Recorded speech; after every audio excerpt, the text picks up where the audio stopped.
এই যে আসতেছে ফেব্রুয়ারি, কত ফেব্রুয়ারি যেন, এটা কি বিশ্ব ভালোবাসা দিবস? হ্যাঁ, কি দিবস? এই বিশ্ব ভালোবাসা।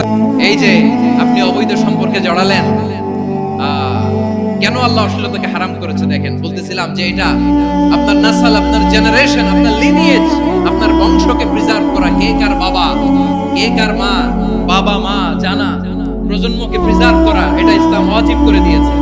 এই যে অবৈধ সম্পর্কের কারণে, বিশ্ব বেহায়া দিবসের কারণে, এগুলোর আউটকাম, আউটপুট হিসেবে মাঝে মাঝে এই ঢাকা মেডিকেলের ডাস্টবিনে নবজাতকের বাচ্চার কান্নার আওয়াজ শুনতে পাওয়া যায়। চট্টগ্রাম মেডিকেলের ডাস্টবিনে নবজাতকের কান্না শুনতে পাওয়া যায়। বীর চট্টলার মুসলমানেরা বুঝতে পারলে আওয়াজ করে বলেন, এই যে চট্টগ্রাম মেডিকেলে যে নবজাতকটা পাওয়া গেল, ওর বাবাকে আমাকে বলেন, ওর মাকে, ও কোন ফ্যামিলির সন্তান কেউ জানে? আপনি হিউম্যান ডিগনিটিকে অপমান করেছেন না? আপনি তার ভবিষ্যৎকে অন্ধকার করেছেন না? আপনি তার লিনিয়েজকে প্রশ্নবিদ্ধ করে দিয়েছেন না? এই জন্য আল্লাহ তাআলা অশ্লীলতাকে আমাদের জন্য হারাম করে দিয়েছেন।